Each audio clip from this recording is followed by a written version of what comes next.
안녕하세요. 4월의 아빠입니다. 벌써 2주 만인가요? 많이 들어오셨나요? 네, 안녕하십니까. 교도관 8인이님 안녕하세요. 지난 방송 이후 벌써 2주가 지났습니다.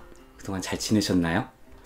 오늘은 지난 방송에 이어서 광주 서구 공공도서관과 함께 준비한 독서의 달 특집 두 번째 시간입니다.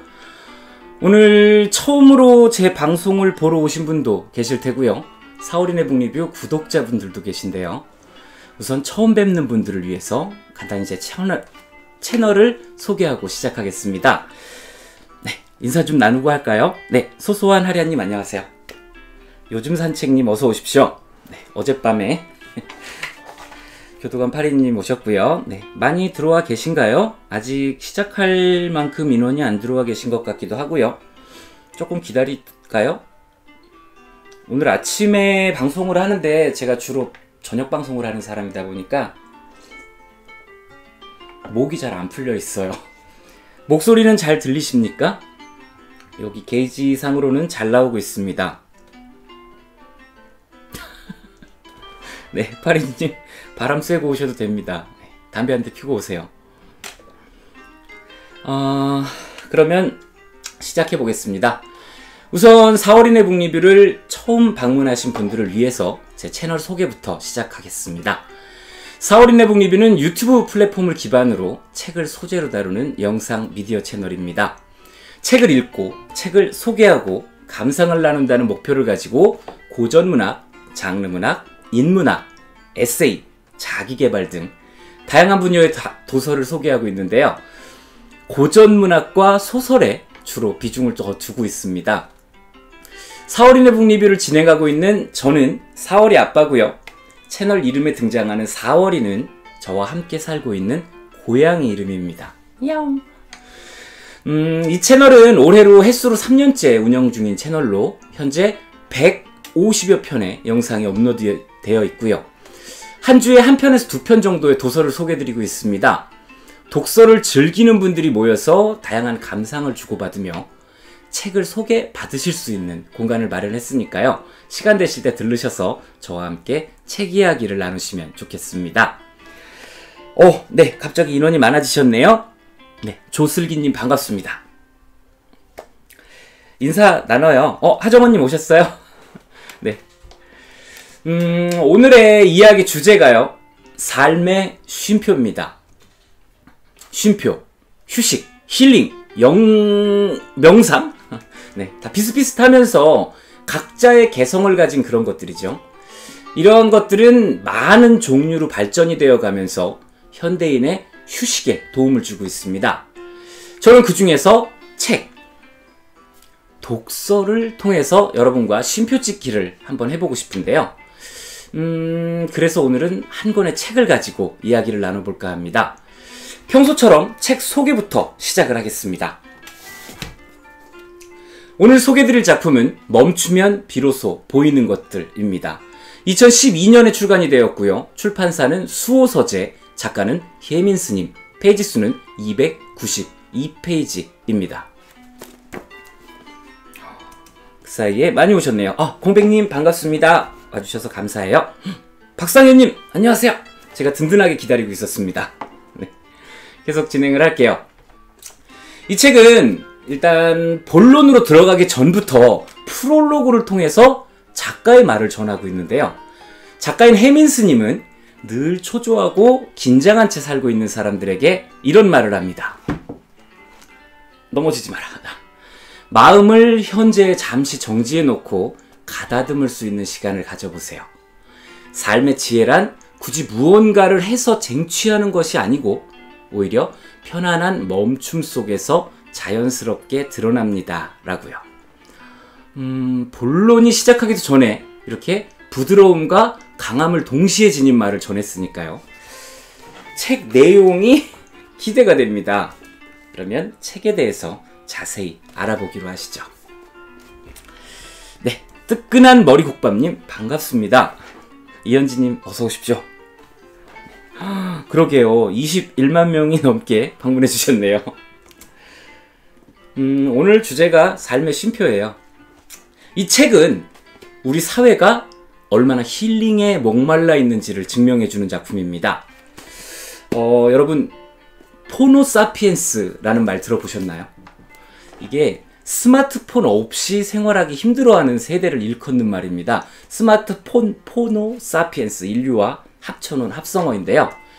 지난 10년간 우리는 숨가쁜 변화를 거듭하면서 살아왔습니다. 그리고 그것은 지금도 진행 중이죠. 그리고 그 변화의 중심에는 스마트폰이 있었습니다. 스마트폰은 이제 우리에게 뗄래야 뗄 수 없는 존재가 됐다고 볼 수 있는데요. 저는 이게 제 신체의 일부가 아닌가 하는 생각도 할 정도로 너무 가깝게 지내고 있습니다. 대부분의 일들이 스마트폰으로 해결이 가능합니다. 그러다 보니까 사람들의 생활 양식도 변화하고 있죠. 헉, 어머나! 파리님 꺼놨는데 잠깐만요.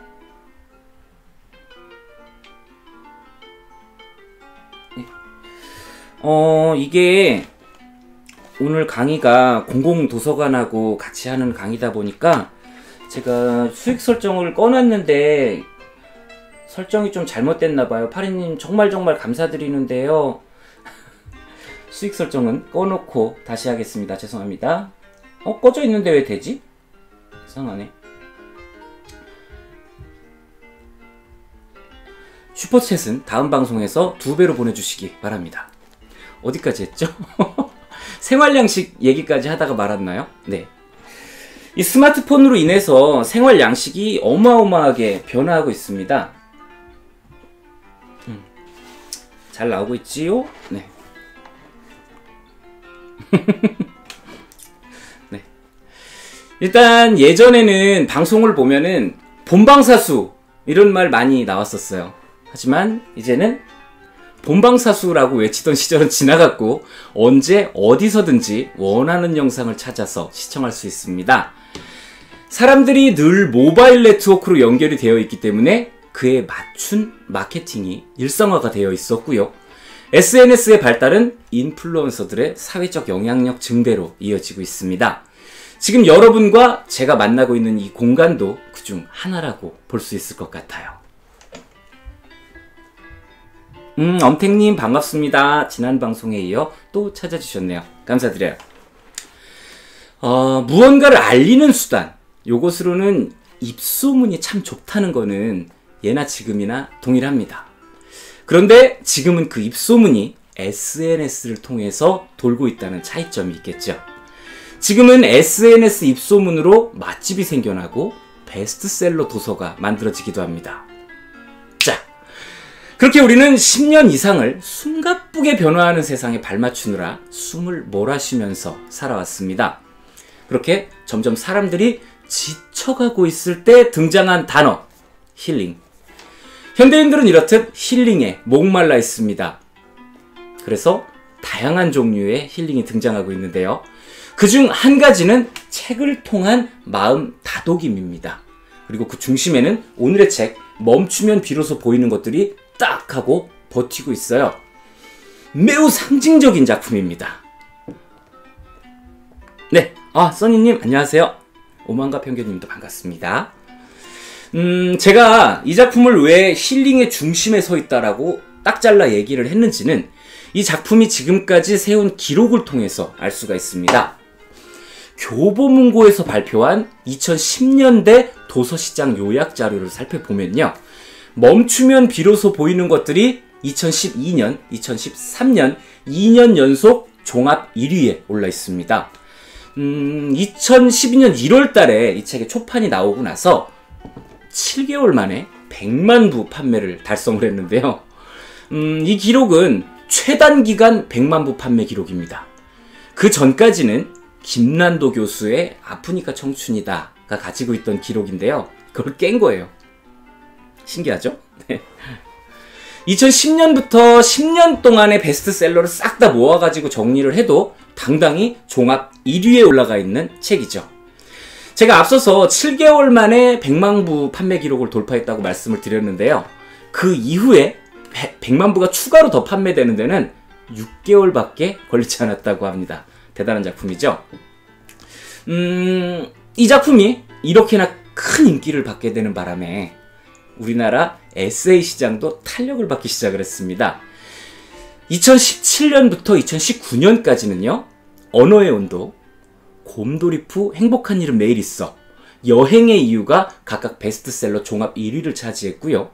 아울러서 혜민 스님의 다음 작품인 완벽하지 않은 것들에 대한 사랑이 10년간 종합 베스트셀러 15위에 올라 있고요. 그 다음 작품인 얘 아닌가?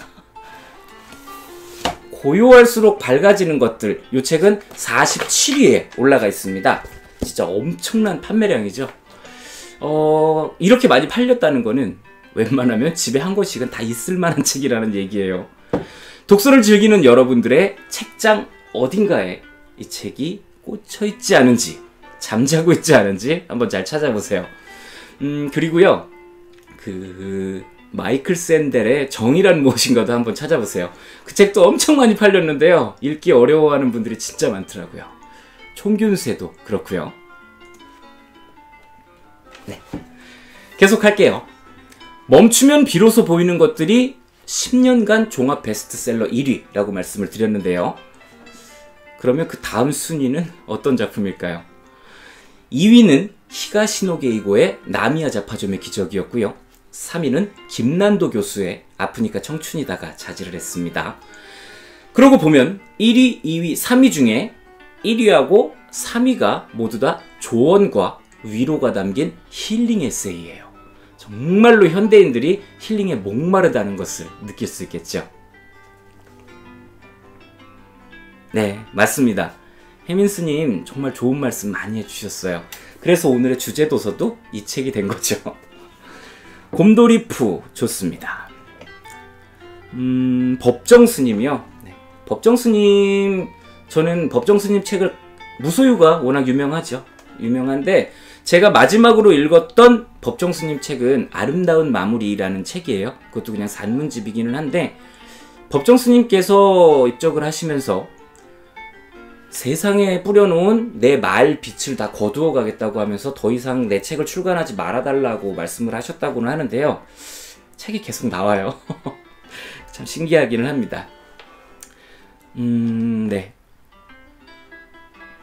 그럼요. 멈추면 비로소 보이는 것들하고 이 혜민 스님 책은 아직도 잘 팔리고 있는 책이고요. 가장 최근작이라고 할 수 있는 고요할수록 밝아지는 것들 같은 경우에는 벌써 100쇄입니다.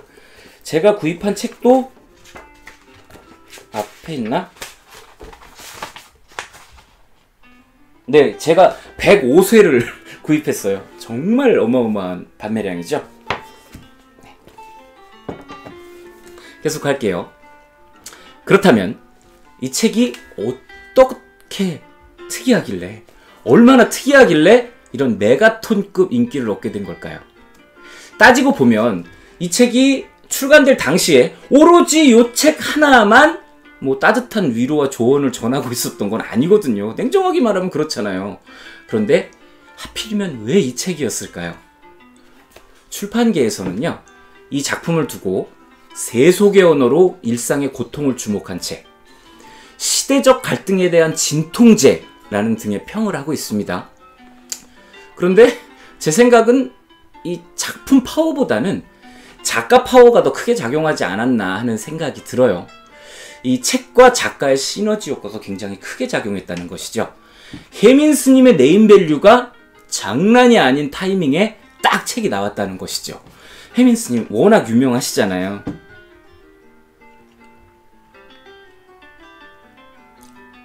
뜨끈한 머리국밥님께서 정의란 무엇인가에 대해서 말씀을 해주셨네요.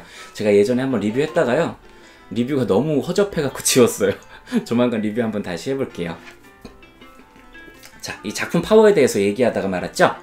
이 책은 이미 SNS를 통해서 어마어마한 팔로워를 거느리고 있는 혜민 스님께서 트위터에다가 남겨놓았던 짤막한 글들을 모아서 만든 책입니다. 혜민 스님은요, 지금껏 우리가 보편적으로 생각해왔던 스님의 이미지하고는 많이 다른 케이스입니다.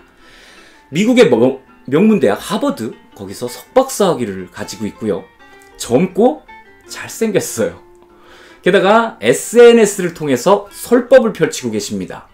그 설법은 훈계보다는 공감을 주 무기로 삼아서 어렵지 않은 이야기로 진행을 하고 있죠. 이렇듯이 그동안의 혜민 스님의 매력에 끌린 사람들이 너나 할 것 없이 이 책을 구입하기 시작을 했을 것이고요. 책에 대한 입소문이 돌고 돌아서 일단은 한 권은 가지고 있어야 된다 하는 책이 된 것 같아요. 그렇게 든든한 지지를 받기 시작했을 것이라는 것이 사오리 아빠의 개인적인 의견입니다. 뭐 이유야 어찌 되었건 누구와도 비교할 수 없는 아주 소리 없이 강력한 대중 설법인 것은 맞는 것 같아요. 네. 혜민 스님 멋있죠? 네. 자, 그러면 이제 본격적으로 책 이야기로 들어가 보겠습니다.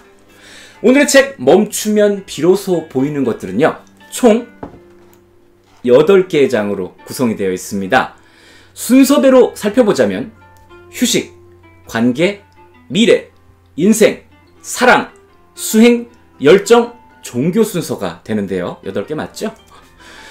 우리는 오늘 그 중에서 휴식, 관계, 미래, 인생을 중점적으로 살펴보고 나머지 부분은 살짝 스킵할 겁니다.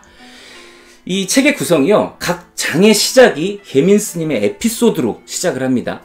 보통 2장에서 3장 정도 되는데요. 이 내용이 지나가고 나서는 짤막한 문장들을 모아서 읽을 수 있는 구성으로 되어 있습니다. 그렇다 보니까 처음에 나오는 에피소드를 잘 읽는 것이 이후에 나오는 내용에 공감을 하는 데에 많은 도움을 주게 되는데요. 제가 지난 방송에서 뿅 흐르는 강물처럼을 설명하면서 방송 준비가 좀 미흡했다라는 후회가 좀 들었어요. 그래서 이번 방송은 조금 더 신경을 써서 준비를 했는데요. 그냥 책을 통째로 외워버렸습니다. 그래서 우선 각 장마다 담겨있는 혜민 스님의 에피소드를 제가 암기한 것 그대로 강독 형태로 소개를 드리고요. 그 이후에 짤막한 문장을 함께 읽으면서 이야기를 주고받은 뒤에 다음 장으로 넘어가는 방식으로 진행하겠습니다.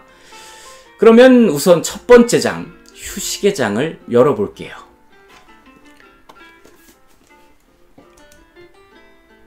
네, 심윤정님 종교의 편견 맞습니다. 특정 종교에 편향됐다고 생각하지 않고 읽어도 되는 책이에요. 자, 시작하겠습니다. 아유, 많이 와 계시네요. 책을 펼치면요, 프롤로그를 통해서 혜민 스님께서 트위터를 시작하게 된 계기를 설명하기 시작합니다. 미국에서 영어를 사용하다가 생긴 모국어에 대한 그리움 때문에 트위터에 글을 올리기 시작했다고 하시는데요. 혜민 스님은 일상생활에서 떠오르는 생각들을 기록하는 과정에서 많은 사람들과 소통을 하게 되었고 큰 위안을 얻었다라고 말하고 있습니다. 그럴만하죠. 영어만 쓰고 있는데 한글로 이야기를 나눌 수 있는 것, 갈증 날 때 물 마시는 느낌 같았을 것 같아요. 그렇게 첫 번째 휴식의 장이 시작됩니다. 작품의 첫 문장 얘기를 좀 나눠보고 지나갈게요. 어저께 요즘 산책님께서 만들어주신 영상에서도 첫 문장 이야기를 하셨던 것 같은데요. 여러분은 첫 문장이 얼마나 중요한지 생각해 보신 적 있으세요? 이 첫 문장이라는 건요, 독자와의 첫 만남입니다. 첫인상이 만들어지는 순간이거든요. 심리학 관련 도서 이런 것들을 읽어보면 첫인상의 중요성을 말하는 경우를 많이 접하게 되죠. 몇 가지 생각을 해보죠. 아니다. 이쯤에서 이벤트를 한번 해볼까요? 돌발 퀴즈. 빠밤. 어색하네요. 자, 지금 37분 정도 찾아주고 계시는데요. 지금 첫 문장 얘기 나온 김에 3분 정도 퀴즈를 통해서 제가 책 선물을 보내드릴게요. 찾아와 주신 것도 감사하고 어떻게 요만한 보답이라도 드려보고 싶은 마음에, 그리고 여러분 많이 참여해 주셨으면 하는 생각에 하는 건데요. 퀴즈를 풀 겁니다. 어떻게 퀴즈 푸는 거 아시겠나요? 네. 찬성, 반대 한 말씀씩 해주세요. 참여가 필요합니다.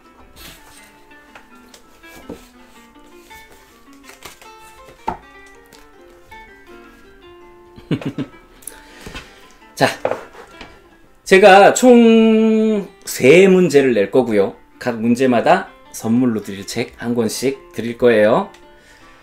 제가 아주 유명한 작품의 첫 문장을 이야기할 겁니다. 그러면 그 작품의 첫 문장이 어떤 작품인지 작가 이름과 작품 이름을 채팅으로 올려주시면 됩니다.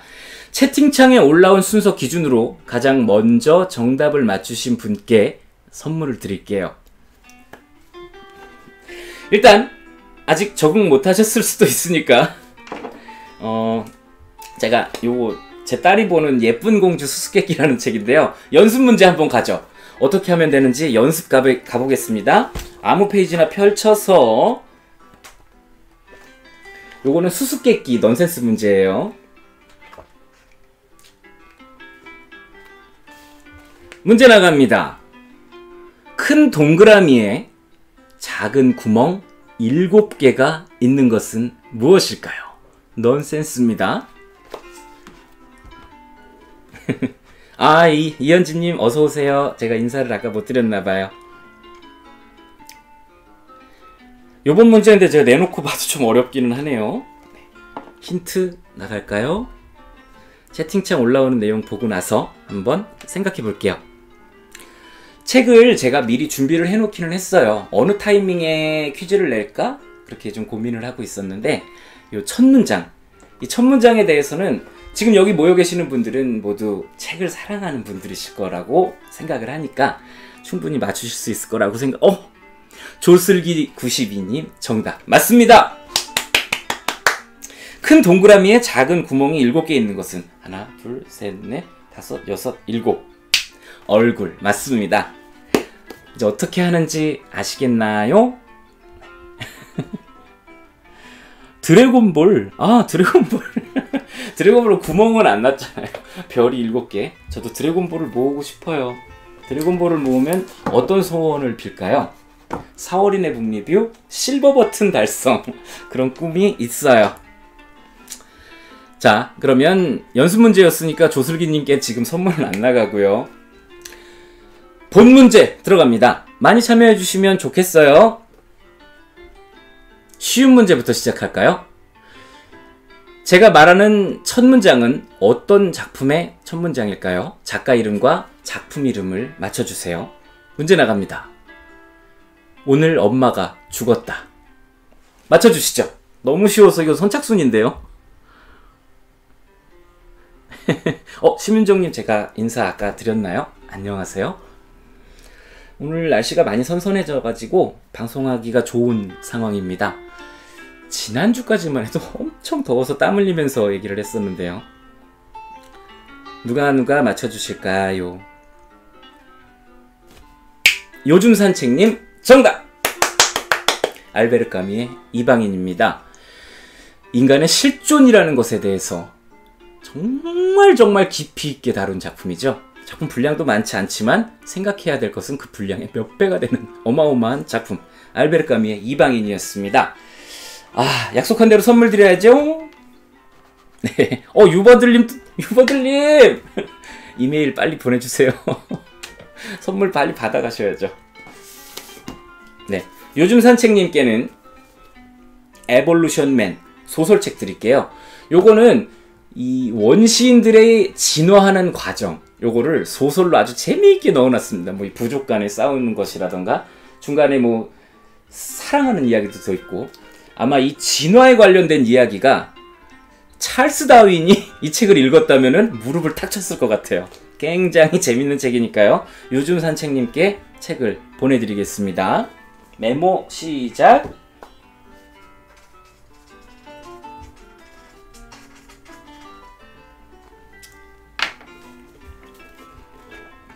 아, 그렇군요. 고구마 주스님 오셨군요. 안녕하세요.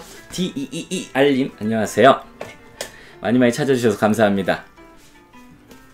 어디 보자. 까미 이방인. 네, 다들 쉬운 문제라 금방금방 맞추셨어요. 두 번째 문제 나가겠습니다.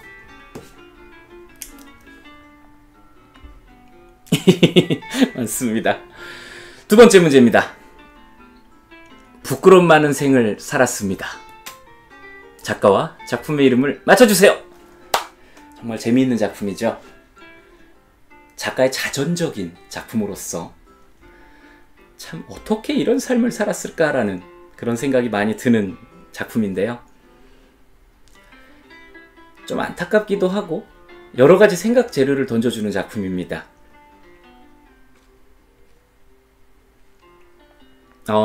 뜨끈한 머리국밥님의 질문을 받았습니다. 엔젤린 안녕 우리 딸.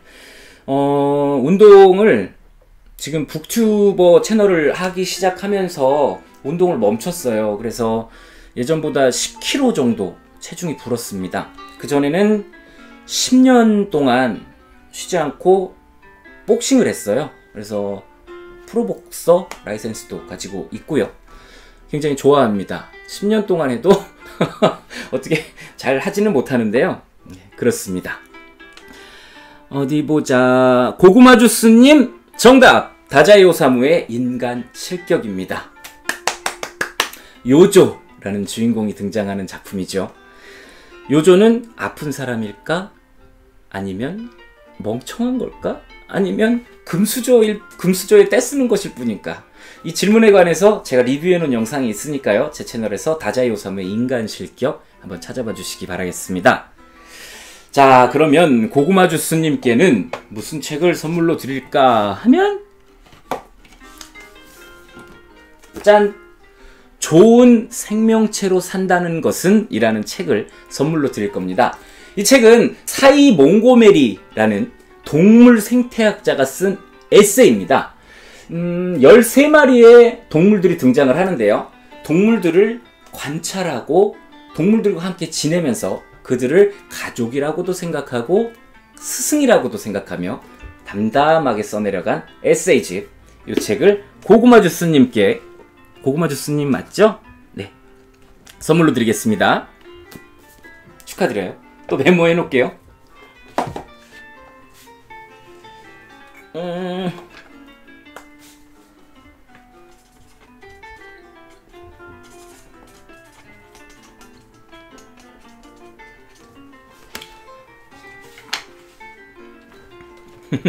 재밌을 겁니다. 일단 강의는 계속 진행돼야 하니까 마지막 문제 얼른 내고 이어서 강의를 진행해 가겠습니다. 이번엔 조금 어려운 문제 나가겠습니다. 버려진 섬마다 꽃이 피었다. 누구의 무슨 작품일까요? 힌트는 한국 작품입니다. 요것도 제가 리뷰를 한 작품이고요. 이 첫 문장을 위해서 어마어마하게 많은 수정을 거쳤다고 알려져 있습니다. 은 하고 에 이런 한정사, 조사들 요 하나까지도 굉장히 고민을 많이 하셨다고 하고요. 이 작가님의 문체는 굉장히 강렬한 것으로 유명합니다. 버려진 섬에도 꽃이 피었다. 어떤 작품일까요? 문제를 맞추시는 동안 저는 핫식스를 마시겠습니다.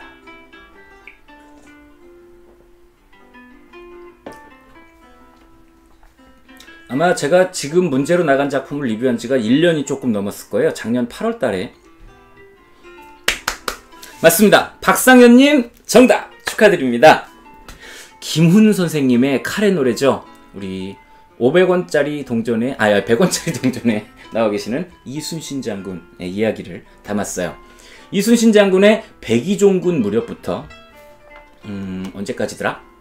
네, 이순신 장군님께서 세상을 떠나실 때까지 이야기가 담겨 있는데요. 카레 노래 가장 먼저 말씀해 주신 게 네, 박상현님 맞죠? 박상현님께는 떠난 후에 남겨진 것들이라는 책을 드릴게요. 요거 완전 최신간입니다. 유품정리사라는 직업이 있어요. 누군가 돌아가시고 나면 그분의 물건을 정리해주는, 그분이 있던 집을 정리해주는 일을 하는 분인데요. 그 유품정리사께서 일을 하면서 느꼈던 마지막 순간, 진정 우리에게 남는 건 무엇일까? 라는 이야기를 책으로 담았습니다. 떠난 이들의 뒷모습에서 배운 삶의 의미를 책을 통해서 살펴보시기 바랍니다. 메모할게요.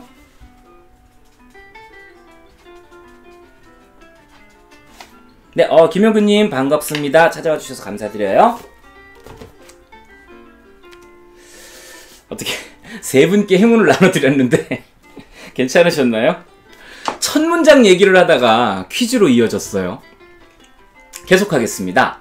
멈추면 비로소 보이는 것들의 첫 문장 한번 알아볼까요? 이 책이 따뜻한 위로와 토닥임을 담았다라고 말하는 것은 이 책의 첫 문장만 봐도 딱 알 수가 있습니다. 아주 정확하게 증명을 해주고 있는데요. 이 책의 첫 문장은요. 힘들면 한숨 쉬었다가요. 어떤 느낌을 받으시나요? 힘들면 한숨 쉬었다가요. 어찌 보면은 별것 아닌 문장이지만 개인적으로는 책 전체를 통틀어서 가장 임팩트 있는 문장이었습니다. 아무리 아닌 척해도 제가 많이 힘든 모양이에요. 울컥했다고 할까요? 그저 쉬었다가라는 말 한마디가 이렇게나 강력한 위로를 선사한다는 것은 신기할 따름입니다. 그럼 이제부터 본격적으로 혜민 스님의 위로와 토닥임을 받아보시죠. 화면을 전환을 해서 같이 한번 읽어볼게요. 네. 책 그 각 장 앞부분 강독이 끝난 이후에 있는 짧은 문장들을 읽어볼 건데요. 힘들면 한숨 쉬었다가요. 만세글로님 안녕하세요. 네, 반갑습니다. 사람들에게 치여 상처받고 눈물 날 때, 그토록 원했던 일이 이루어지지 않을 때, 살아가던 이가 떠나갈 때, 우리 그냥 쉬었다가요. 뭐라 말을 더 해야 할까요? 제가 굉장히 감동을 많이 받은 문장이고 이 책을 끝까지 후루룩 읽어버리게 되는 이유가 됐던 첫 문장입니다. 다음 문장 읽어보죠. 부족한 나라고 해도 내가 나를 사랑해주세요. 이 세상 살면서 이렇게 열심히 분투하는 내가 때때로 가엾지 않은가요? 친구는 위로해주면서 나 자신에게 왜 그렇게 함부로 대하는지 내 가슴을 쓰다듬으면서 사랑한다고 스스로에게 말해주세요. 그렇습니다. 나한테는 너무 야박하게 사는 것 같아요. 조금 더 나한테 관대해졌으면 합니다. 다음 문장 읽어볼게요. 한두 사람의 비평에 상처받아 쉽게 포기하지 마세요. 나에 대해 잘 알지도 못하고 쉽게 한 말에 너무 무게를 두어 아파하지도 말아요. 안티가 생긴다는 것은 어떻게 보면 내가 지금 하고 있는 일이 잘 진행되고 있다는 반증이기도 합니다. 용기 내어 지금 가고 있는 길 묵묵히 계속 가면 돼요. 이거는 아마 혜민 스님께서 저한테 해주신 말씀 같아요. 이따가 다른 장을 설명할 때 이 안티에 대해서 조금 이야기를 나눠보시죠. 내가 저지른 실수 때문에 너무 힘들어하지 말아요. 완벽하게 사는 사람은 아무도 없습니다. 실수를 통해 삶이라는 학교가 우리에게 지금 가르쳐주는 겁니다. 감사하게 배우면 그만큼 더 성장합니다. 토닥. 너무 토닥임이 장난이 아니지 않나요? 한 줄 한 줄이 정말 맞습니다. 심윤종님 말씀대로 명언이에요. 야 엔젤린 아빠 지루하다 하지마. 네, 엔젤린 제 딸입니다. 네. 다음 문장 넘어갈게요. 잠깐 하는 일이 아니고 오랫동안 그 일을 하려고 하지 말고 재미있게 즐기면서 하려고 하세요. 쉬지 않고 열심히만 하려고 들면 내 페이스를 잃어버려 결국 그 일을 오래 하지 못하게 됩니다. 제가 지난주에 흐르는 강물처럼 이야기하면서 처음에 얘기를 했었죠. 너무 좋아하는 것임에도 불구하고 그것이 일이 되고 그것에 목적을 두다 보니까 그것이 좋아하는 감정이 좀 줄어들더라. 그런 거하고 비슷하게 들어가는 것 같습니다.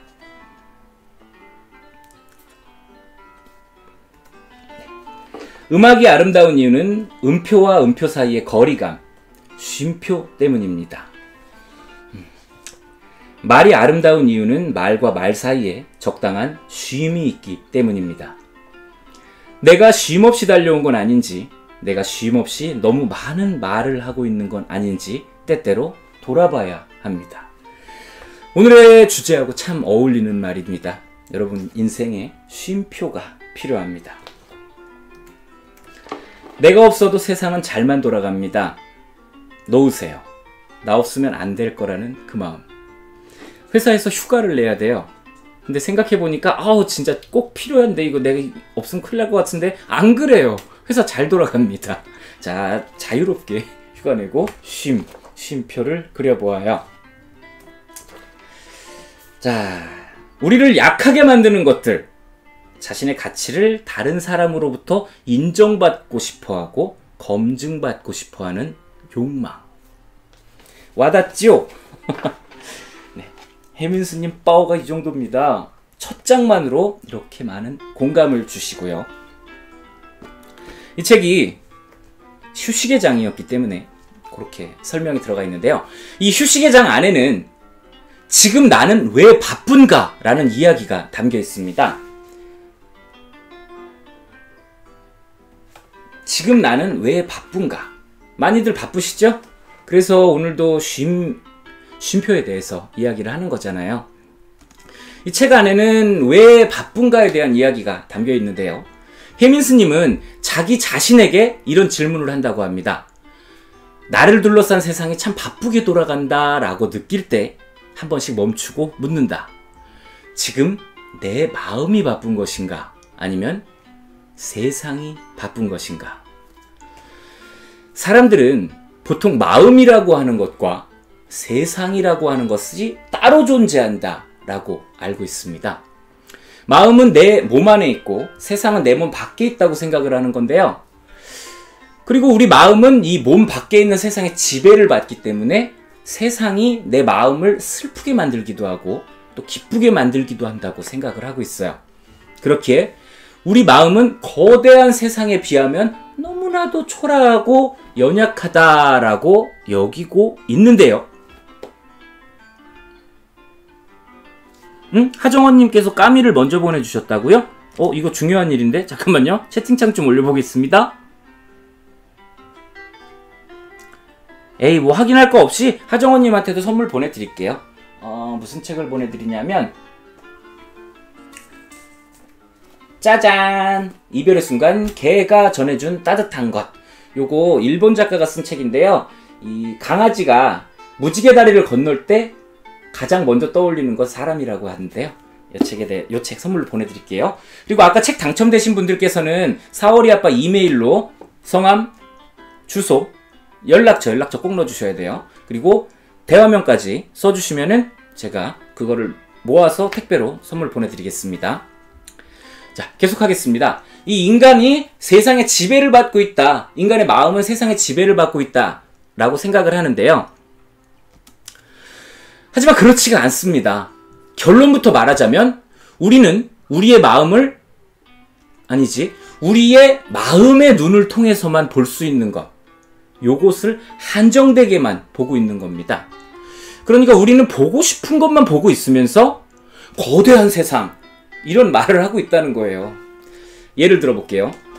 제가 결혼을 하고 신혼집을 구해서 이제 새 동네로 이사를 하고 나서 2년 정도 흘렀을 때 일입니다. 여러분, 베토벤 바이러스라는 드라마 기억하시나요? 이 김명민 배우가 강마애라는 인물을 연기하면서 명대사를 남겼었죠. 똥덩어리 기억하시나요? 대부분 기억하실 거예요. 당시에 저는 이 베토벤 바이러스라는 드라마를 보고 나도 악기를 배워야 되겠다라는 생각을 했어요. 그래서 어떤 악기를 배워볼까 하고 고르기 시작을 했는데요. 그러고 보니까 악기 종류가 굉장히 많더라고요. 부피가 큰 악기부터 한 손에 쏙 들어오는 작은 악기까지도. 그렇게 악기에 관심을 가지고 점점 관심이 더 커지던 시기에 아내와 함께 동네에 있는 마트를 걸어가다가 우연히 악기사를 발견했습니다. 어라? 여기 악기사 있네? 근데요, 알고 보니까 그 악기사는 진작부터 거기에 있었습니다. 2년이라는 시간 동안 수도 없이 걸어 다녔던 길이지만 그곳에 악기사가 있다는 걸 몰랐어요. 신기하죠? 관심 없는 거는 보이지 않았던 겁니다. 또 작년에도 비슷한 경험을 했어요. 제가 지금 살고 있는 아파트에 처음 이사를 온 건 4년 전이에요. 처음 2년 동안은 새들어 살다가 조금 무리를 해서 같은 단지에 있는 다른 집을 사서 이사를 했어요. 뭐 은행이 반 정도는 가지고 있기는 한데요. 아무튼 내 집이 생긴 거죠. 그렇게 이삿날을 받아놓자 저의 관심사는 인테리어가 됐어요. 그래서 부동산에서 소개해준 인테리어 업체도 가보고 인터넷을 뒤적뒤적거리면서 여기저기 견적을 받으러 다녔는데요. 그렇게 발품을 파는 일에 지쳐갈 때쯤 저녁에 바람을 쐬러 집 앞에 딱 나갔더니만 바로 길 건너에 인테리어 업체가 있는 거예요. 우와, 저기 인테리어 업체 새로 열었나 보다. 마지막으로 한 군데만 더 견적 받아봐야 되겠다. 그러면서 들어가서는 사장님한테 물었죠. 새로 여셨나 봐요. 그랬더니만 10년 넘게 여기서 장사하고 계시답니다. 결국 거기서 인테리어를 했어요. 그리고 지금 여기서 방송을 하고 있는 건데요. 그렇습니다. 우리는 이처럼 자신이 보고 싶어하는 부분만 보고 살고 있습니다. 그러니까 우리에게 보이는 세상은 전체가 아니라는 것이죠. 오직 우리 마음의 눈을 통해서만 볼 수 있는 한정된 세상이라는 겁니다. 정말 그렇습니다. 우리가 살면서 온 우주 전체를 인식하면서 사는 것은 아니에요. 그리고 사실 그걸 다 일일이 알 필요도 없습니다. 그저 우리는 우리의 마음이라는 렌즈에 비친 세상만 인식하고 살면 됩니다. 내 마음에서 지금 무언가 필요해 라고 생각을 하고 세상을 바라보면 그 어떤 것보다도 크게 먼저 보이게 되죠. 왜냐하면 마음의 렌즈가 그곳을 향해 있기 때문입니다. 자, 그러면 다시 생각을 해보죠. 이런 우리가 과연 세상의 변화에 영향을 받는 작고 나약한 존재일까요? 아니죠. 우리는 우리 삶을 만들어갈 수 있습니다. 왜냐하면 우리는 내 마음의 렌즈를 세상 어느 방향으로 향할지 스스로 선택할 수 있기 때문입니다. 그쵸? 자, 그런데 문제가 있어요.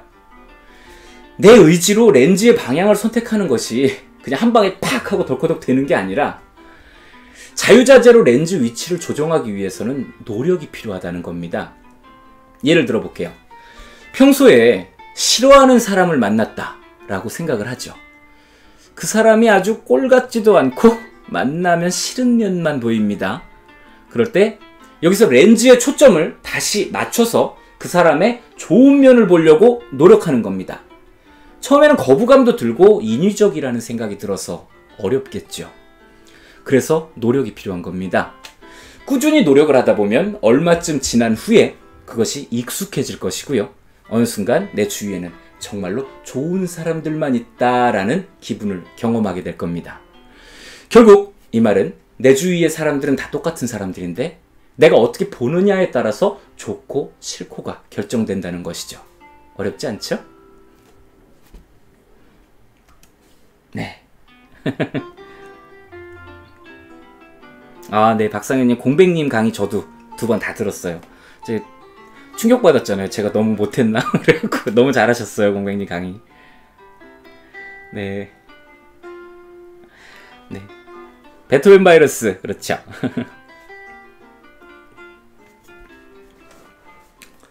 자, 계속 이어가겠습니다. 제가 지금 렌즈에 대해서 이야기를 했었는데요. 렌즈 이야기 나온 김에 한 가지만 더 짚어보고 가시죠. 앞서서 설명드린 대로 렌즈가 어느 방향을 향하고 있느냐 매우 중요합니다. 거기에 더해서 렌즈의 상태도 상당히 중요합니다. 즉, 세상을 바라보는 내 마음이 어떤 상태이냐에 따라서 렌즈의 색이 변한다는 건데요. 기쁜 상태라면 기쁨에 물든 색의 렌즈일 테고요. 반대로 마음이 외로운 상태에서는 세상이 외롭게 보이는 렌즈가 될 겁니다. 결국 행복한 일, 불행한 일, 아름다운 일, 더러운 일, 이런 거는 진작부터 존재하지 않는다는 겁니다. 결국 내 마음이 외로운지 평온한지에 따라서 세상이 달라 보인다는 것이죠. 이 책 안에서 우리가 지금 이야기 나누고 있는 지점을 다시 짚어보면 지금 나는 왜 바쁜가? 라는 소제목이 달려 있었어요. 어떠세요? 자기 자신의 렌즈의 위치와 렌즈의 상태에 대한 설명을 듣고 나서 본인이 왜 바쁜지를 설명하실 수 있을까요? 그렇다면 이제 마음을 달래줄 시간입니다. 여러분은 세상이 나를 괴롭힌다고 생각하실 거예요? 아닙니다. 결국 내 마음이 쉬면 세상도 쉬게 될 겁니다. 그럼 이제 함께 몇 문장 더 읽어보시고 다음 장으로 넘어가 보도록 할게요.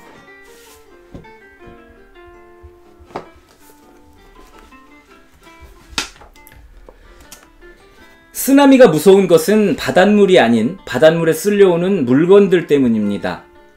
회오리 바람 또한 바람 때문에 죽는 일보다 바람에 쓸려온 물건들에 치여서 다치고 죽습니다. 우리가 괴로운 건 우리에게 일어난 상황 때문이 아닙니다. 그 상황들에 대해 일으킨 어지러운 상념들 때문입니다. 오케이. 정말 대단합니다.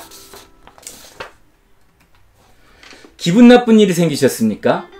가만히 놓아두면 자연스럽게 사라질 일을 마음속에 계속 담아두고 되새기면서 그 감정의 파동을 더 크게 증폭시키지 마십시오. 흐르는 감정의 물결을 사라지지 못하도록 증폭시키면 자신만 괴롭습니다. 내려놓으라는 말씀이에요. 지금 처한 상황을 아무리 노력해도 바꿀 수가 없다면 그 상황을 바라보는 내 마음가짐을 바꾸십시오. 그래야 행복합니다. 원래 나쁜 것도 좋은 것도 없습니다. 내 마음의 상을 가지고 세상을 바라보니 좋은 것, 나쁜 것이 생기는 것뿐입니다. 우리가 지금 나눴던 렌즈에 관한 이야기하고 일맥상통하는 이야기 되겠습니다. 계속 이어가죠. 이번에 이야기 나눌 장은요, 두 번째 장, 관계의 장입니다.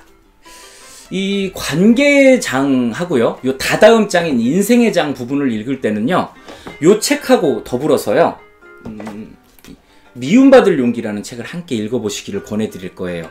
제가 아마 수도 없이 언급했을 거예요. 인생책이라고 말하는 책이에요.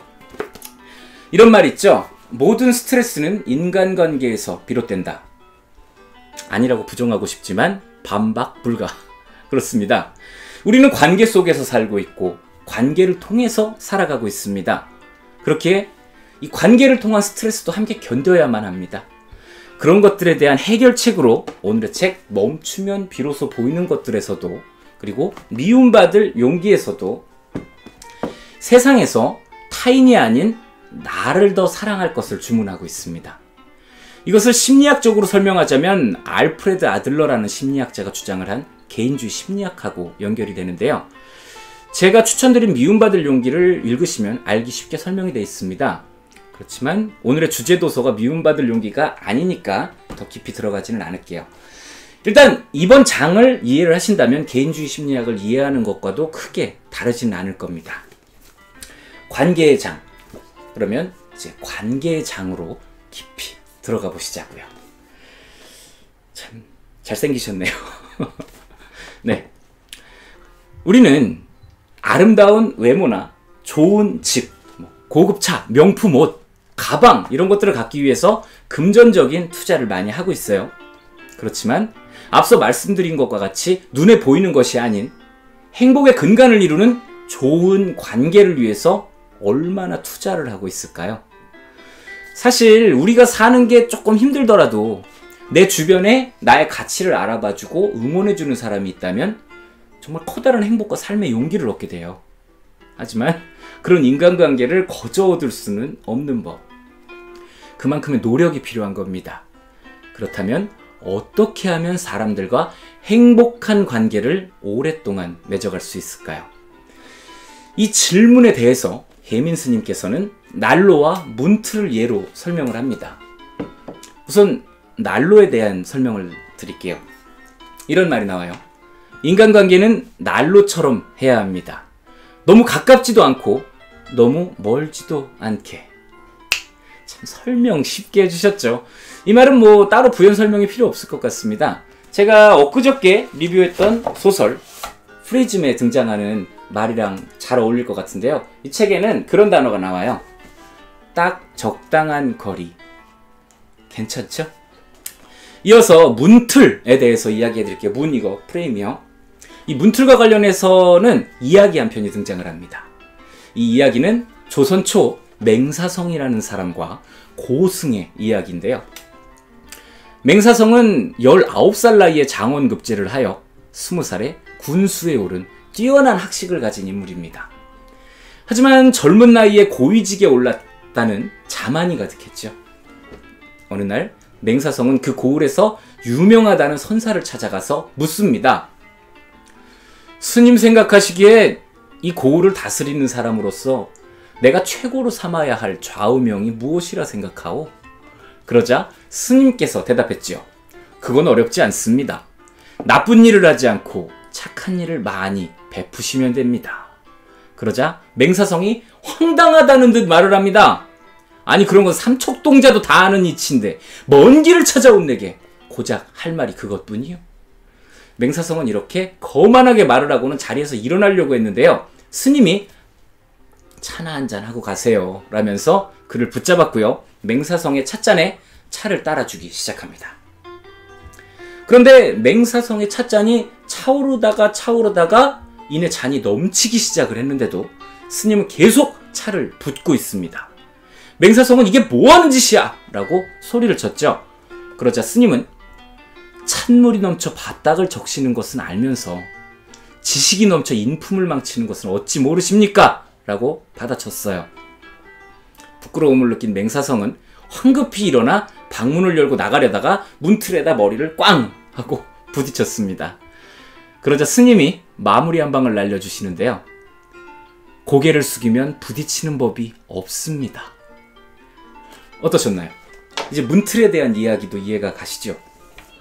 살면서 나를 어렵게 하는 사람과의 관계에서는요, 사실 내가 나를 낮추면 어렵지 않게 일이 해결됩니다.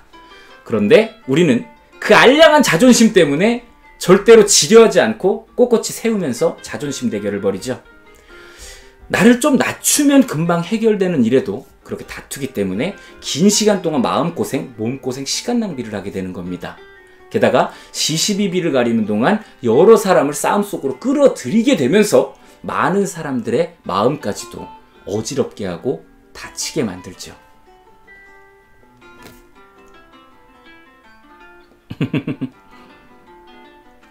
네, 미움받을 용기 진짜 인생책이에요. 제가 리뷰 다시 한번 할 겁니다. 우리 개개인은요, 어차피 뭐 다 살아온 환경도 다르고 경험도 다르고 정서와 생각도 다릅니다. 그런 사람들이 서로 관계를 맺고 사는 거는 생각보다 쉽지 않은 일이에요. 그러니까 이 외적 조건에 투자하고 가꾸어 나가듯이 인간관계라는 행복의 필수 조건을 가꾸는 노력을 해야 됩니다. 이 책에 나오는 관계장에 대한 강독을 마무리하기 전에 제가 적당한 문장 하나만 더 소개를 해드리겠습니다. 오늘 하루 당신을 힘들게 한 사람도 당신의 스승이고 당신을 기쁘게 한 사람도 당신의 스승입니다. 자, 그러면 관계의 장에 담긴 문장을 함께 살펴보면서 이야기 나눠볼게요.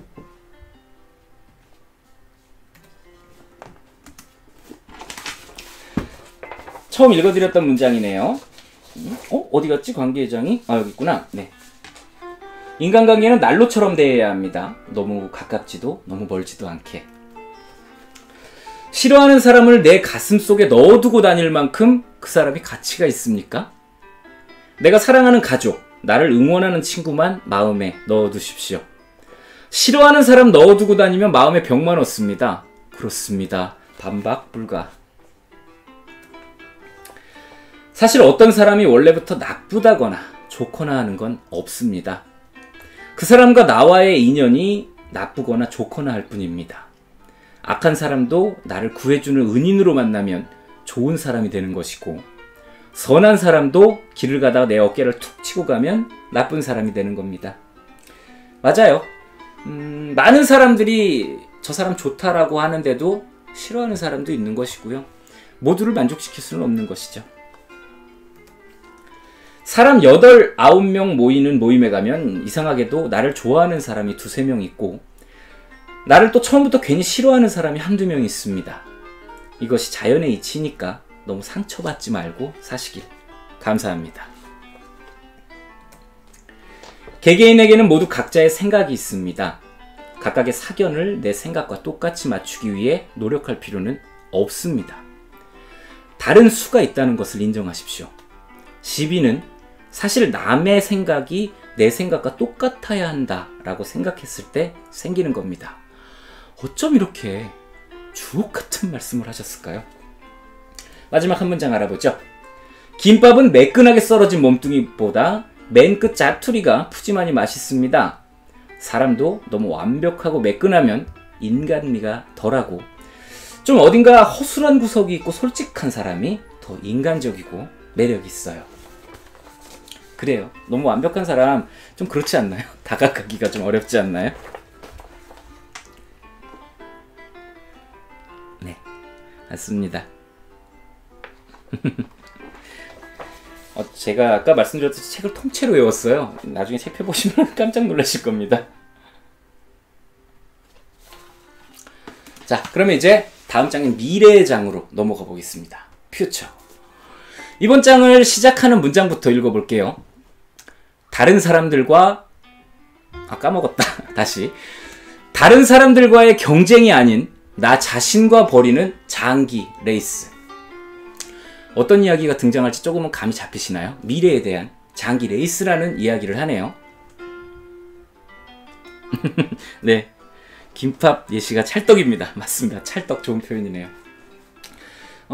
우리는 가만 보면 우리 자신에게는 상당히 엄격한 잣대를 대고 살아갑니다.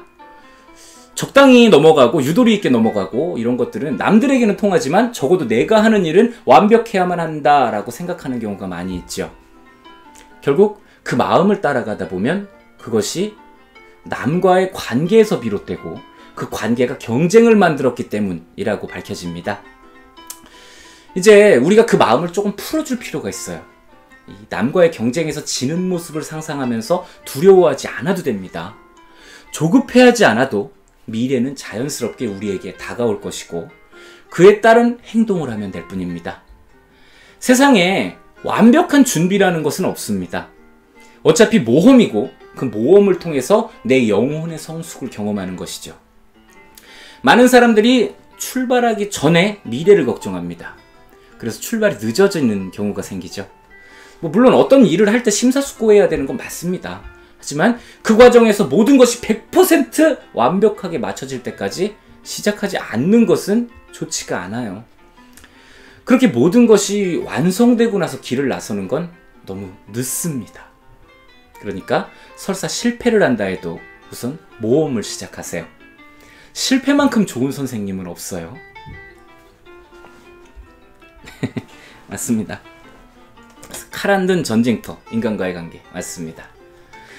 자, 이렇게 출발을 했다면 이번에는 도착 지점에 대한 이야기를 나눠보시죠. 살다 보면 중요한 선택을 해놓고 마지막에 도장 찍기 전에 머뭇머뭇거리는 순간이 꼭 옵니다. 이거를 진짜 해도 되나? 이거 진짜 사도 될까 말까? 이런 경우들이죠. 이미 충분한 고민을 했고 결정을 내려서 그 현장에 와가지고서 다시 처음으로 돌아가서 고민을 시작합니다. 이렇게 자신의 선택을 두고 주저하는 것은 옳지 못한 행동이에요. 어차피 지금까지 많은 고민을 했잖아요. 그리고 그 고민을 거쳐서 여기까지 왔잖아요. 그러니까 뒤도 돌아보지 말고 그 길을 가면 됩니다. 자동차 좋아하는 사람들이 자동차 구입을 망설이는 사람한테 우스갯소리로 이런 말을 합니다. 고민은 출고 날짜만 늦출 뿐이다. 그러니까 소신 있게 밀고 나가시기 바랍니다. 고민은 출고 날짜만 늦출 뿐이다. 네, 얼마 전에 저도 새 차를 구입했죠. 네, 이렇게 시작부터 끝까지를 고민하고 있는 이유, 이것들은 다양합니다. 그것을 정리하면 두 가지가 되는데요. 나의 문제, 남의 문제로 정리할 수 있겠어요. 나의 문제는 나 자신이 나 자신을 용납할 것인가 이고요. 남의 문제는 비난받는 행동을 할 것은 아닌가에 대한 고민입니다. 결국 둘은 합쳐질 수가 있어요. 바로 앞장에 등장했던 관계로 모아지는데요. 사람이 살아가는 데 있어서 세상 사람 모두를 만족시킬 수는 없죠. 모든 것이 완벽해지려면 그 누구에도 비난받지 않아야 한다라는 그런 조건이 성립되는 건데요. 그건 불가능하잖아요. 그럼에도 소수의 비판이 두려워서 결정이나 행동에 제약을 준다. 이거는 손해가 너무 큽니다. 쉽게 말해서 가성비가 떨어진다는 거죠. 내 결정이나 행동으로 인해서 적이 몇 명 생길 수도 있겠지만 결과적으로는 내가 원하는 미래에 도착할 가능성이 커지는 것이고 그로 인해서 나를 아껴주는 사람이 훨씬 더 많이 생기게 될 겁니다.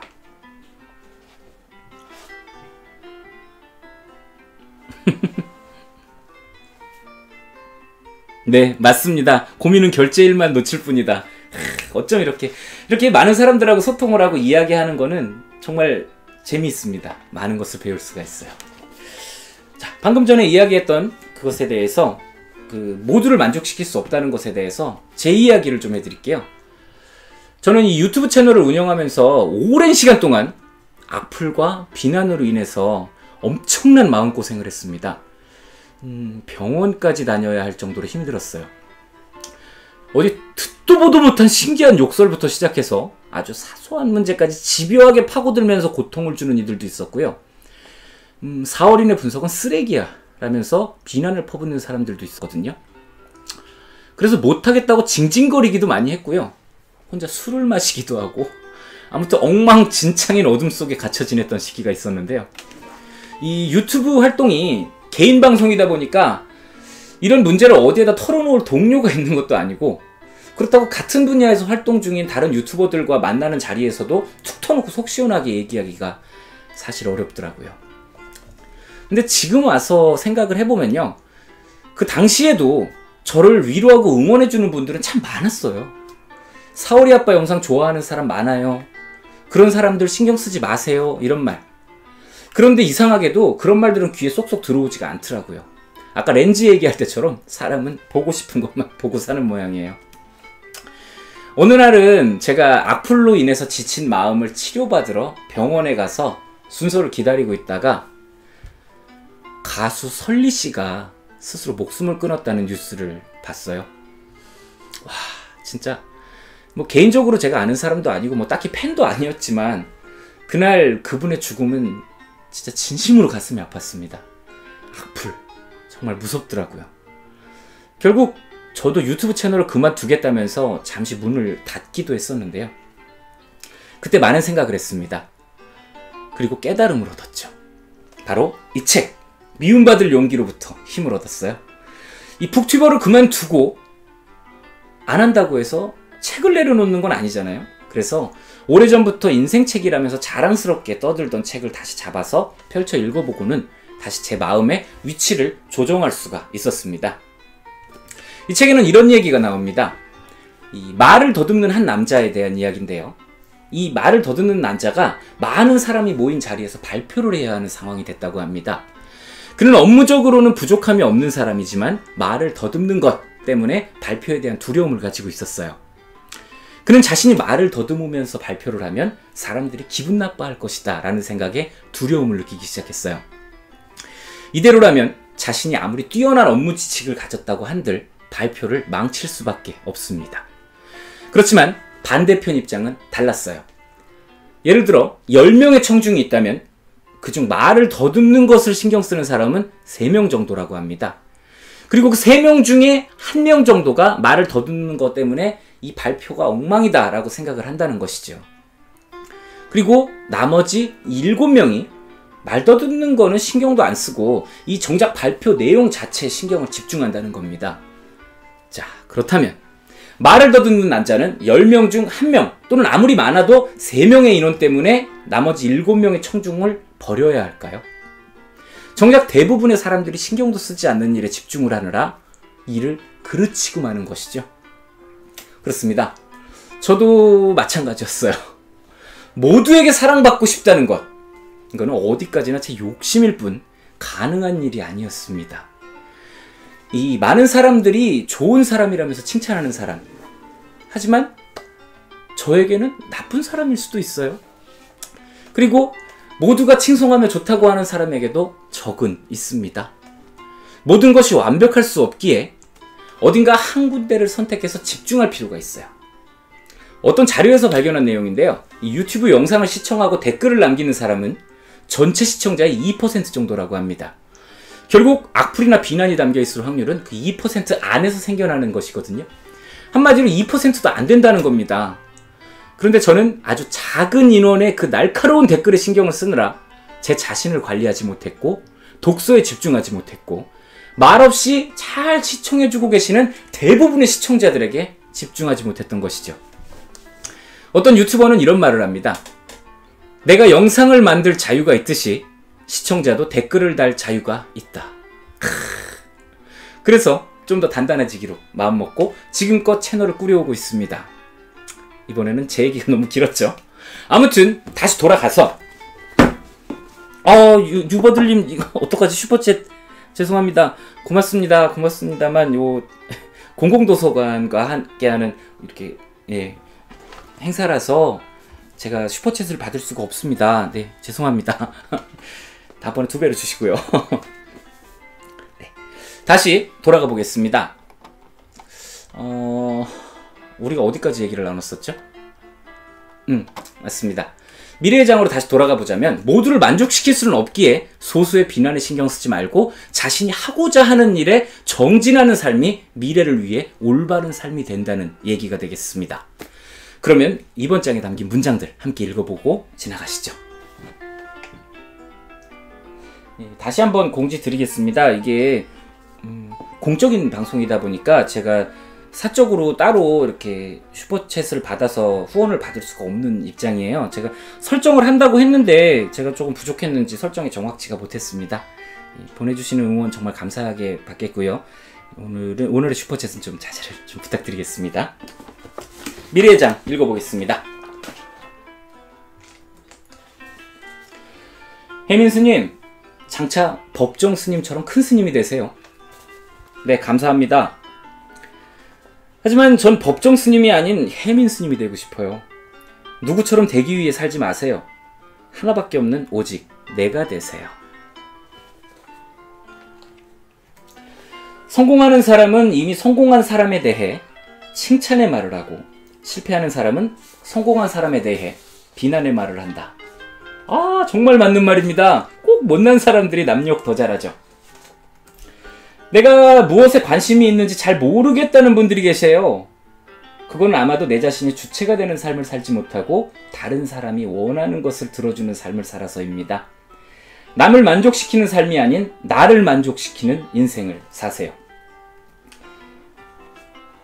젊은 그대여, 잠깐의 뒤처짐에 열등감으로 가슴 아파하지 마세요. 삶은 당신 친구들과의 경쟁이 아닌 나 자신과 벌이는 장기 레이스입니다. 친구들을 무조건 앞지르려고만 하지 말고 차라리 그 시간에 나만의 아름다운 색깔과 열정을 찾으세요. 네, 오타가 있네요. 색깔입니다. 그리고 뒤에 가로에 써 있는 거는 이 책 페이지 수니까요. 나중에 참고하시면 좋겠어요. 아무리 소박한 꿈이라 해도 다른 사람들에게 이야기해보세요. 10명 정도에게 말을 했을 때쯤에는 꿈이 이루어질 확률이 높습니다. 저도 그랬어요.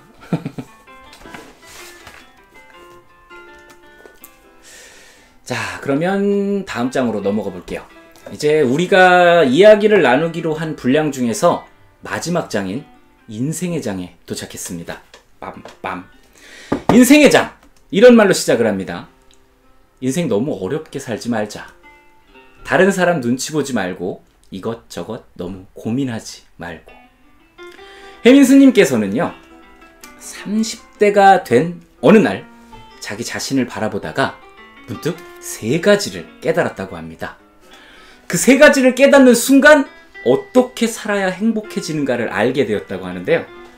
첫째는 내가 상상하는 것만큼 사람들은 나에게 관심이 없다는 사실입니다. 일주일 전에 내가 만났던 친구가 무슨 옷을 입었었는지 잘 기억 못하거든요. 얼굴이나 화장, 머리 모양도 마찬가지입니다. 나 자신도 친구에 대해서 기억을 못하는데 그 친구가 나에 대해서 얼마나 잘 기억하고 있을까요?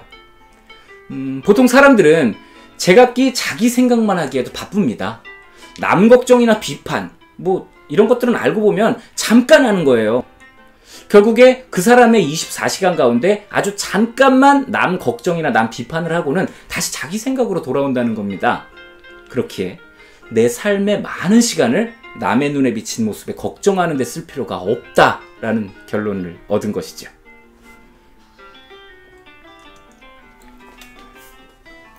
네. 슈퍼챗이 이슈가 돼서 네, 이어서 하겠습니다. 그리고 두 번째 떠올랐던 생각은 이 세상 모든 사람들이 나를 좋아해 줄 필요가 없다라는 것을 깨달았답니다. 저하고 정반대죠. 역시 수행하신 분은 다릅니다. 내가 이 세상 모든 사람을 좋아하지 않잖아요. 그런데 어떻게 모든 사람들이 나를 좋아해 줄까요? 그런데도 우리는 누군가가 나를 싫어한다라는 사실에 가슴 아파하면서 살고 있습니다. 결국 그것은 지나친 욕심일 뿐입니다. 누군가가 나를 싫어한다면 자연의 이치가 그런가 보다 하고 그냥 넘어가면 된다라는 결론이죠. 팍팍 와닿지 않나요? 그래서 제가 자꾸 이 책을 얘기하는 거거든요. 이 책도 한번 읽어보시길 추천드릴게요. 마지막으로 세 번째 생각은요. 남을 위한다면서 하는 거의 모든 행위들은 사실 나를 위해서 하는 것이었다라는 깨달음이었답니다. 내 가족이 잘 되기를 바라는 기도도 아주 솔직한 마음으로 들여다보면 가족이 있어서 따뜻한 나를 위한 것이고요. 부모님이 돌아가셔서 눈물 흘리고 우는 것도 결국 내가 보고 싶을 때 마음대로 볼 수 없다는 외로운 내 처지가 슬퍼서 우는 겁니다. 자식이 잘 되기를 바라는 것도 결국 내가 원하는 방식대로 자식이 잘 되기를 바라는 것이죠. 이런 자기 중심적인 관점. 하지만 이것을 벗어나는 것은 쉽지가 않습니다. 혜민 스님께서는 이 에피소드를 통해서 이 장을 마무리하는 단계에 가서 이런 부탁을 합니다. 내가 정말 하고 싶은 것이 다른 이에게 큰 피해를 주는 것만 아니라면 남 눈치는 그만 보고 내가 정말로 하고 싶은 것들을 하십시오. 생각만 너무 하지 말고 그냥 해버리십시오. 왜냐하면 내가 먼저 행복해야 세상도 행복한 것이고 그래야 또 내가 세상을 행복하게 만들 수 있기 때문입니다. 우리 인생 너무 어렵게 살지 맙시다 라는 말씀을 하세요. 그럼 이제 인생의 장을 함께 읽어보실까요? 화면 전환 안 하고 했네요. 죄송합니다. 넓은 걸로 할걸. 이런 아마추어 같은 행동을 하다니. 네, 인생의 장 읽어보겠습니다. 싫어하는 것은 엄격히 말하면 그 사람 문제지 내 문제는 아닙니다. 맞죠? 난요 비즈니스죠. 죽기 전에 내가 꼭 가보고 싶은 곳들을 경험해보고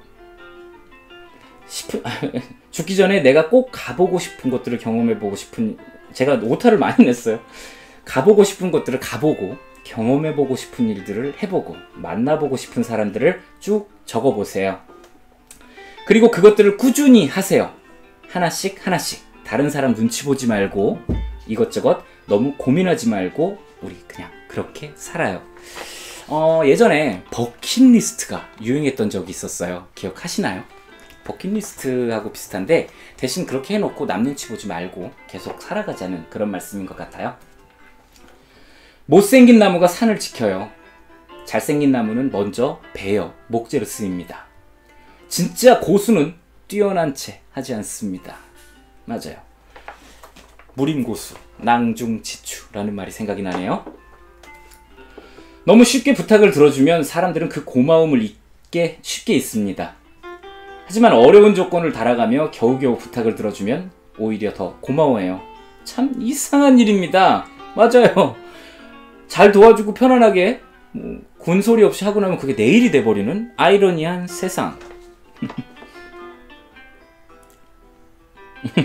박상현님 게임 하시는군요. 저도 예전에 와우 했어요. 와우 하시나요? 네. 어디를 가도 손님이 아닌 주인이 되세요.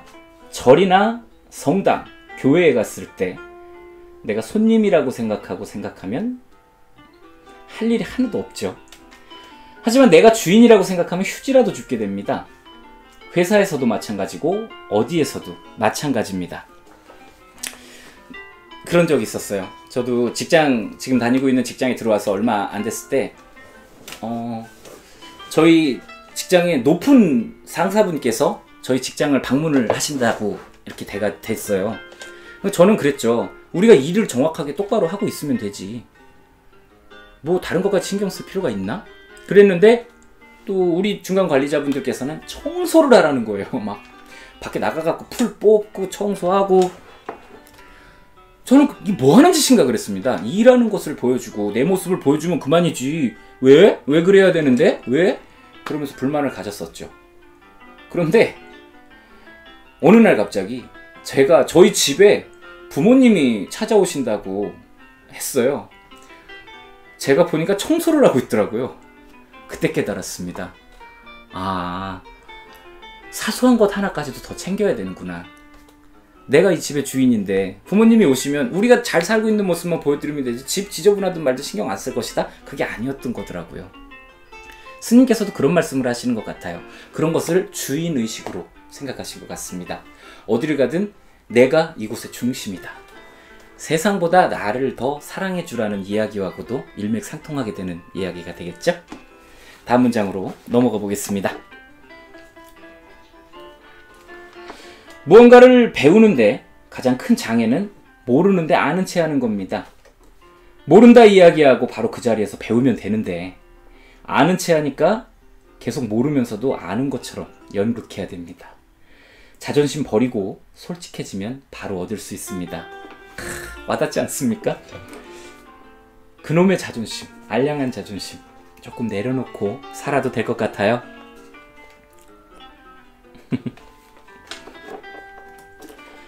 사람의 삶을 변화시키는 것은 옳은 말보다는 그 사람을 향한 사랑과 관심입니다. 네. 참 사랑과 관심이라는 거는 너무나도 소중하고 중요한 것 같아요.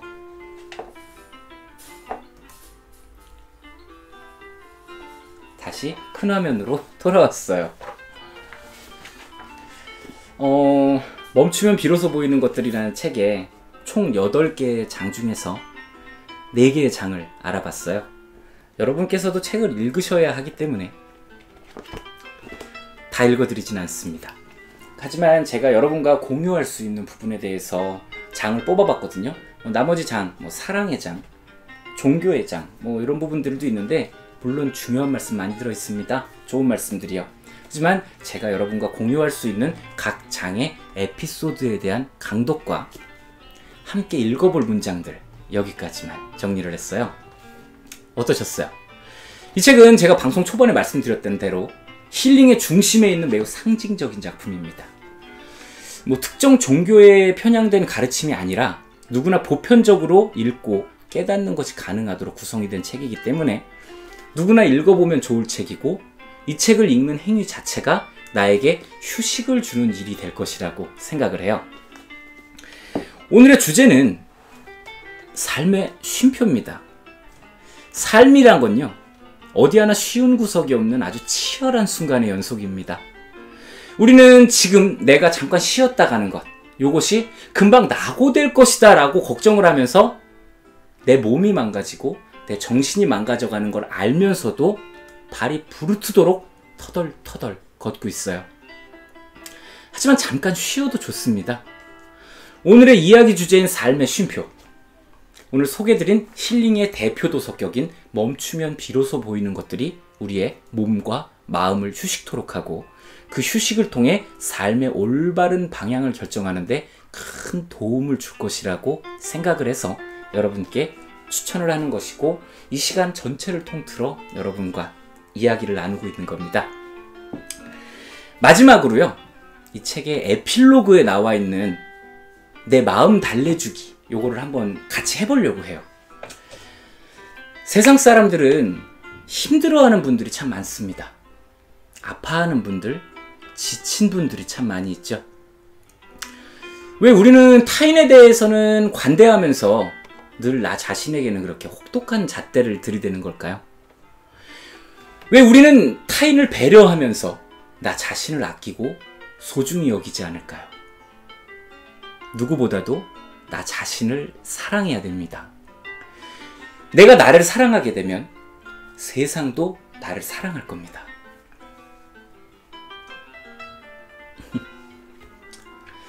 지금 우리가 함께 해볼 이 명상은요, 자신의 가슴 위에 손을 얹고 쓰다듬으면서 제가 읽어드리는 글을 따라 읽는 겁니다. 아주 편안하게 숨을 들이쉬셨다가 아주 편안하게 숨을 내쉬세요.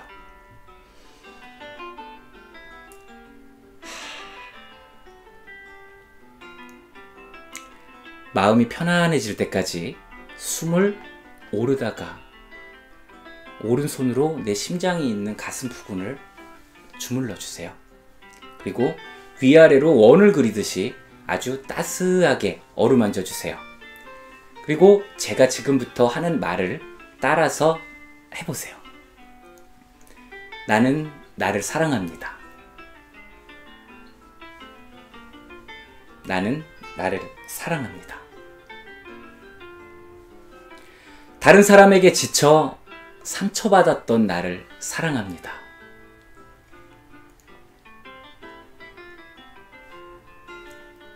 다른 사람과 비교당하면서 가슴 아팠던 나를 사랑합니다.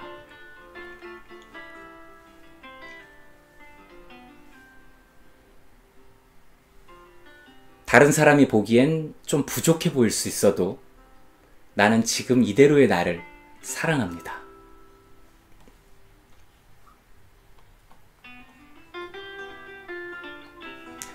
계속해서 오른손으로 심장을 쓰다듬어 주면서 정말로 나의 상처를 나부터 보듬어 줘야지 하는 마음을 보내보세요. 이제부터는 그를 용서하고 내 삶을 살아야지 하는 마음도 보내보세요. 지금부터는 스스로가 정말 행복해야지 하고 결심도 해보세요.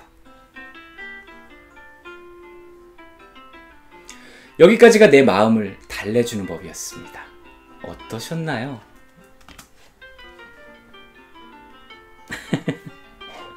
당연히 댓글이 안 올라와야 정상인데 정말로 안 올려주셨네요. 모두 함께 해주신 여러분 감사드립니다.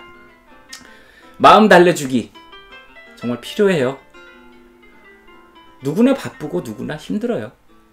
그런 삶을 살아가는 것이 인간의 숙명이 아닐까요? 모든 것을 받아들이고 편안하게 관조하는 삶을 살아가는 것은 나에게 큰 도움이 되는 일이 되겠습니다. 맞아요. 여기 들어오신 분들은 모두 선풀이 몸에 대신 분들, 98%의 시청자분들 되시겠습니다. 너무 바빠서 항상 쫓기는 것 같을 때, 또 고민 때문에 생각들이 꼬리에 꼬리를 물 때, 사람으로부터 상처를 받아서 정말 힘들 때,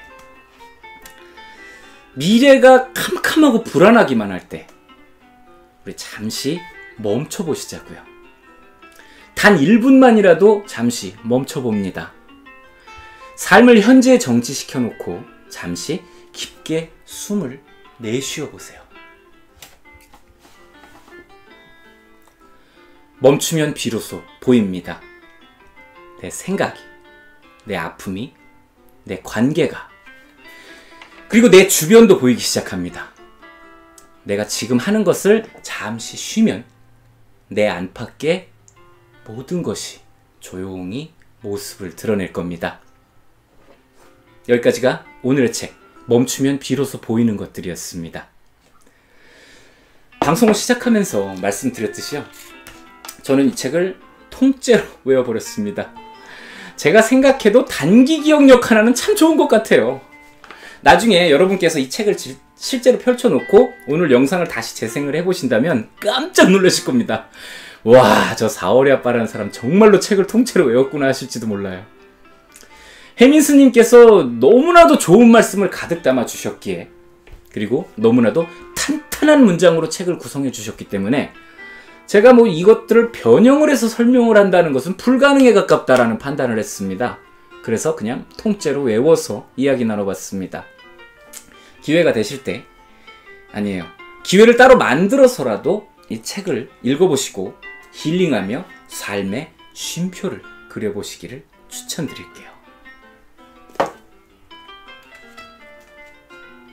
네, 아유 고맙습니다. 이렇게 제가 사실 제가 추천한 방법은 아니고요, 혜민 스님께서 알려주신 방법이에요. 에필로그에 나와있던 우리 마음 달래기 부분, 원래는 더 많이 있거든요, 문장들이. 에필로그를 조금 더 해볼까요? 우리는 지금 나는 나를 사랑합니다 했었잖아요. 이런 말도 있습니다. 나중에 똑같은 방법으로 심장 부분을 어루만지면서 아주 따뜻하게 쓰다듬어 주셔야 돼요. 왜냐하면 나는 나를 달래주는 거잖아요. 이런 말을 하실 수가 있어요.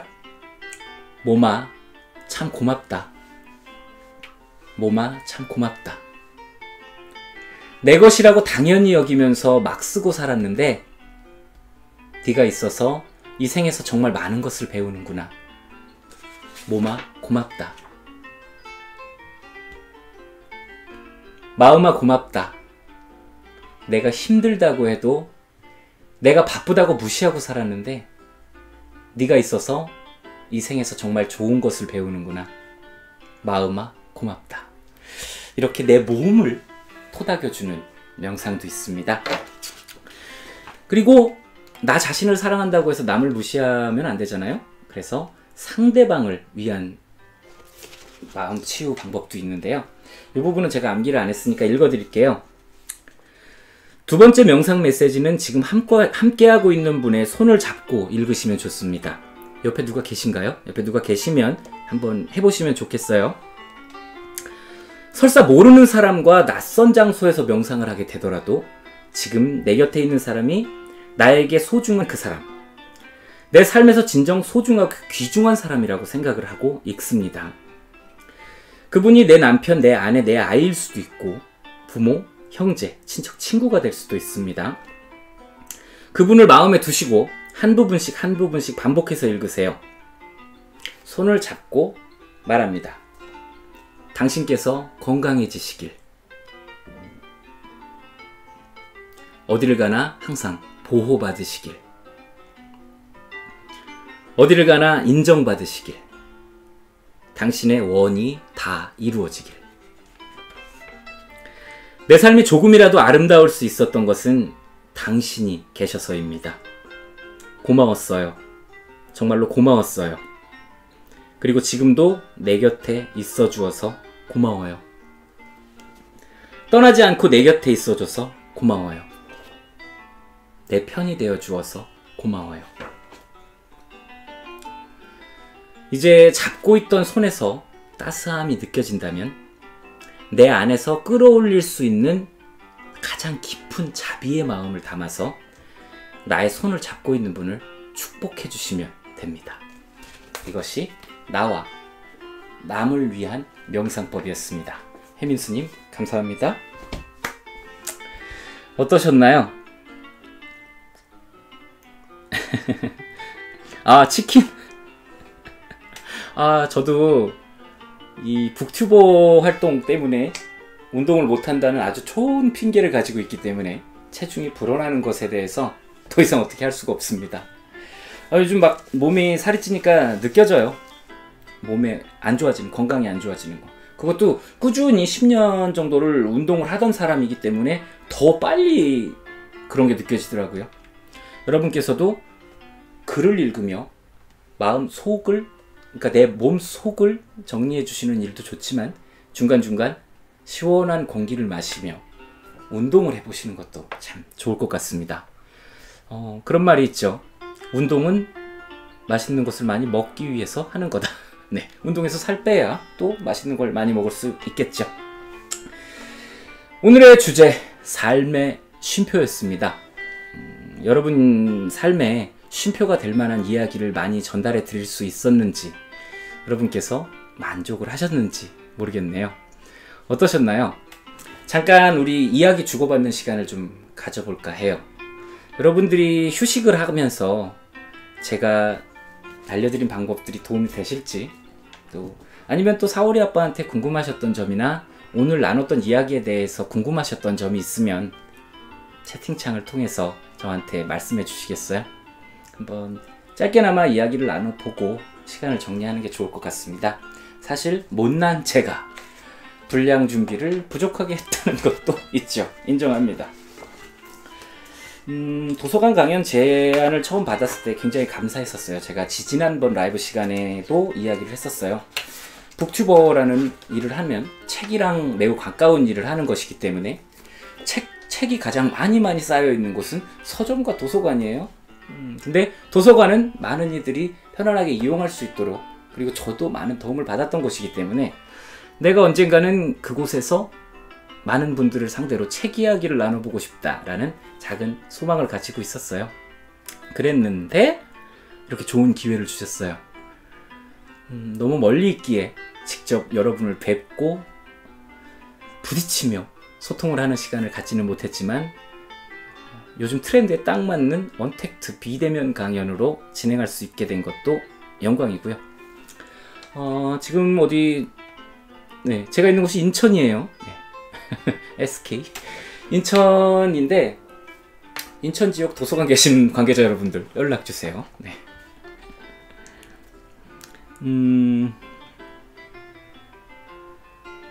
그냥 아무것도 안 하고 쉬는 것 좋죠. 제가 굉장히 즐기는 방법 중에 하나입니다. 코미디 빅리그에서 그런 얘기가 나왔어요. 하루 종일 힘들게 일하고 퇴근을 하고 나면 아무것도 하고 싶지 않아. 저 그거 정말 막 너무 와닿는 거예요. 회사에서 일을 하고 퇴근을 했는데 뭘 해야 된다? 뭘 할까? 오늘 퇴근하고 뭐 하지? 그런 생각조차 하고 싶지 않은 거예요. 아무것도 하고 싶지 않았어요. 그렇게 퍼져서 멈춰서 휴식하는 거죠. 오늘 주제가 멈춤이잖아요. 멈추면 비로소 보이는 것들. 그냥 아무것도 안 하고 쉬는 것. 멈춤 아닐까요? 그런 생각이 들어요. 다음 리뷰 도서는 숲과 별이 만날 때라는 책이거든요. 소설책인데 이제 도서관과 약속된 강연 횟수가 마무리가 됐어요. 그래서 라이브 방송을 통해서 이렇게 콜라보레이션 하는 거는 한동안은 또 계획이 안 잡혀 있지만 제가 앞으로도 자주 라이브 방송을 통해서 여러분과 직접 이야기를 주고받는 시간을 가질 거고요. 꾸준히 제가 리뷰 영상을 만들어서 여러분하고 인사를 나눌 테니까요. 오늘 처음 4월인의 북리뷰를 찾아주시고 4월의 아빠를 만나주신 분들께서는 제 채널 좀 자주 찾아주셨으면 좋겠고요. 지금 오늘 했던 방송하고 지지난주에 했던 제 방송, 그리고 지난주에 있었던 공백의 책단장님께서 2번 해주셨던 방송, 그리고 왜 갑자기 생각이 안 나지? 방송이 또 하나 있는데 죄송합니다. 서메리님 방송까지 더 다시 보기가 제공이 된다고 하니까요. 다시 한번 제가 페이지까지 같이 써드렸던 내용 리뷰하시면서 여러분이 쉬고 싶을 때, 휴식하고 싶을 때 그 방법을 잘 모르신다면 이 방법을 이용해서 휴식을 해보시기를 부탁드리겠습니다.